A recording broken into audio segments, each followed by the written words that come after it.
Hello everyone, hope you're all doing well. During the past while we have discussed about the topic of OCD and in particular HOCD, and of course many other subsets of it we have touched on.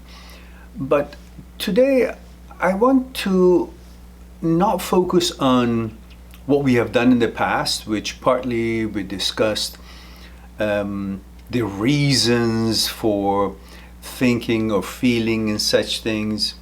Then we went and discussed completely nothing to do with the reasons, but really what brain is doing and the characteristics of the brain, the role of the brain, what is thought, how it is produced, what is the relationship between you, thoughts, and brain. We discussed that, which is the actually more successful way of trying to understand how to deal with these OCD thoughts and HOCD and all the other stuff.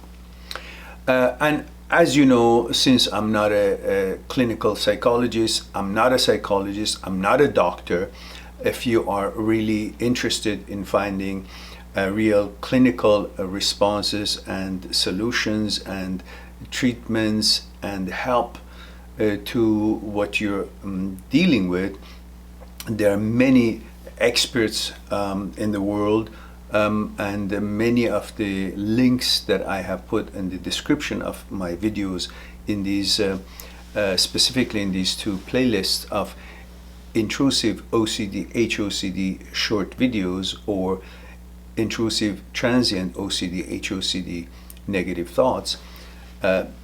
You will find many of these links for specialist scientists such as Dr. Philipson's, Dr. Jan Weiner, Dr. Schwartz, and many other scientists and researchers and clinical psychologists and psychotherapists, which can really help you if you reach out to them and make an appointment and so on.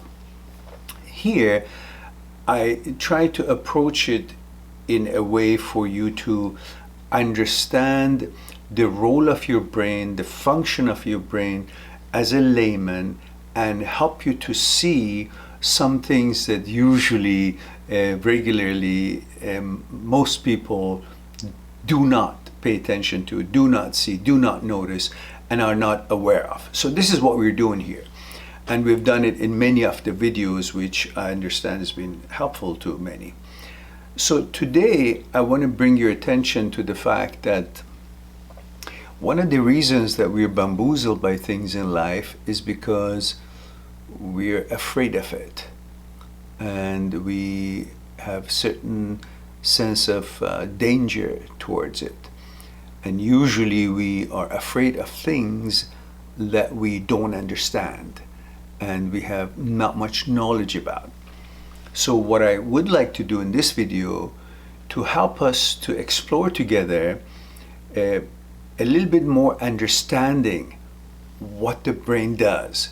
In addition to all the other videos that we've had so far, I would like to focus a little bit more on together exploring what is this that we have up here? How can we understand its behavior and often seems abnormal or dangerous or anxiety prone, creates anxiety and fear in us? And what does that have to do with OCD and HOCD and all the other subsets of OCD? So that's the intention of this video, and hopefully this will help you. So one of the first things that you want to focus on is that you got to take this spookiness of these thoughts and these suggestions out of the way. How? By understanding that if you were having a certain subset of OCD, which was washing your hands many times, or wondering if I should touch the doorknob, it might be dirty, what would you think about this? You would say, well, you know, it's an OCD. It's something that, it's harmless, but it's annoying, but I deal with it. And you wouldn't thought more than that, because it wasn't affecting your identity. And so you would see it as what it is. Annoyance, something that, okay, your brain is creating, and you were well aware that that doorknob that you didn't want to touch is not really dirty. You just think it is. You're aware of it. But you would still go along with the compulsion and you wash your hands. Or the fact that you would wash your hand 3 times, 4 times, or 5 times, you're aware while you're doing it that it's not really dirty because I already washed it once or twice.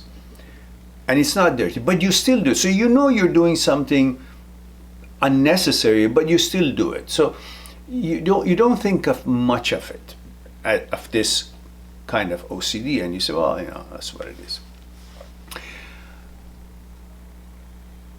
But I want to bring your attention to the fact that this, however you think of it, is a production and a suggestion of the brain. You have no other reason other than the fact that it has made you believe that you got to wash your hands more than once, that you shouldn't be touching this doorknob, and if you do, you got to wash your hands. There is no real scientific reason for that doorknob being dirty, or you have to wash your hands more than 1 or 2 times. But you do it. So it is something that your brain suggested it and you're going along with it. But you know that the fact is, like, there's something beside and beyond your brain, because your brain is saying, wash your hands, it's dirty. But you yourself, your intelligence, knows that it's not dirty. You're doing it for the sake of doing it because you're afraid if you don't do it, something bad would happen, or it's dirty or contaminated somehow, or your parents will die if you don't do this, or your loved one, or something happens to you. It's a bit crazy, but you kind of say, well, it's not going to hurt, so let me just wash it just in case, So you come up with some kind of a assurance. You know it's not necessary, but you feel there's a need for assurance. Now, how? Because the brain said so, and you have a certain belief in what the brain suggests, as if the brain is a certain intelligence, which is, again, wrong character. Brain is not intelligence, it's just thought manufacturing plant.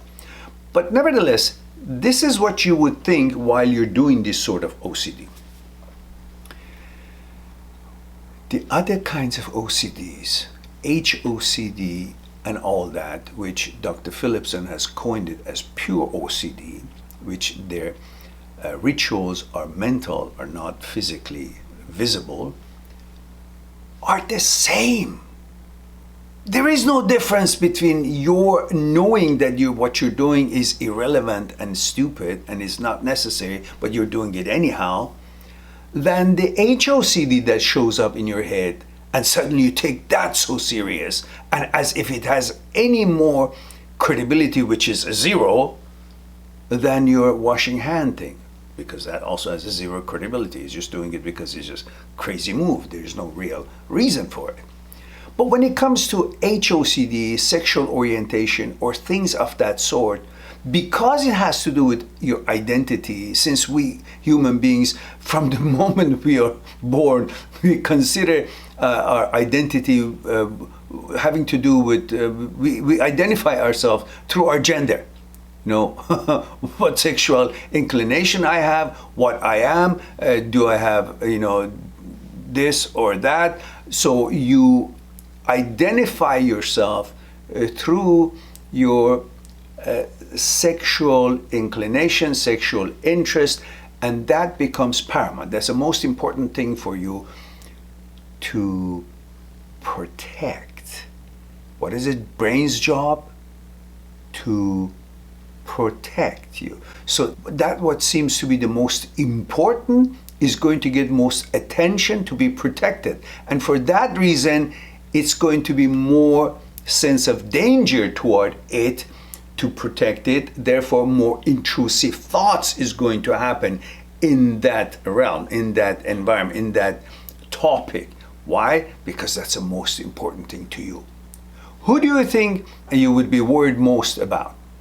Your loved ones, your children, your spouse, your parents. What thing of your belongings you worry about more. Maybe your, I don't know, your expensive watch or your jewelry or your favorite bicycle. Things that it's really more important, you will have more intrusive and worry and anxiety and fear of losing it. Yeah? That's pretty much the mechanism and the motivation of the freaky behavior of the brain. It's actually trying to desperately protect what is most important to you, and it knows what it is. So in fact, if you know nothing about your sexuality, the fact that you're being hit with homosexual sexuality and thoughts in your mind, that means you're heterosexual, because it only attacks and brings a sense of danger to something that is most important to you by suggesting the opposite of it would be a danger to you, and occupies your mind with the suggestion of opposite of what you are. So it always happens in an opposite way. So if you've got no knowledge about what your sexuality is, if you have intrusive thoughts of homosexuality, then you can be damn sure that you're heterosexual. If it's the other way around, that's what you would be dealing with. So if you understand this mechanism, that fear is the base of OCD, fear of not being who you always loved to be and who you have always been, and you're proud of it, you enjoy it. Whatever your sexuality is, that's how you've been born, and that's what your identity is, and that's what you're proud of, that's what you love to be, and that's exactly what's going to be attacked with the opposite of what it is that you are. So if you're attacked by whatever it is, suggestions that annoys you, then you can be damn sure that you have always been opposite of it. You are, and you will always be opposite of it, because that's not something that's going to change just because a thought showed up. So on that note, take a moment, take a breather, and I'll come back to you with other little discussions on this topic, so we can all be more clear about this thing that sometime, once in a while, or in one time or another in everyone's life, is going to attack you. Because don't forget, you're not alone in this. Everybody and their aunt and uncle in this world will have intrusive thoughts. This is part of the brain's function and malfunction. It's not having anything to do with you having changed in any way, shape, or form, or could ever be changed in any shape or form, other than the way you've been born when you were born. That's not going to change. The thought and the intrusive thoughts and anxiety thoughts and fearful thoughts and the thoughts that feels there's a danger of you losing what you love is just how the brain functions. Not that there's anything changed in you or could ever be changed in you. Now, hold that thought before I go further than this. I'll have a bit of my tea and I'll be right back with you. I'll talk to you soon.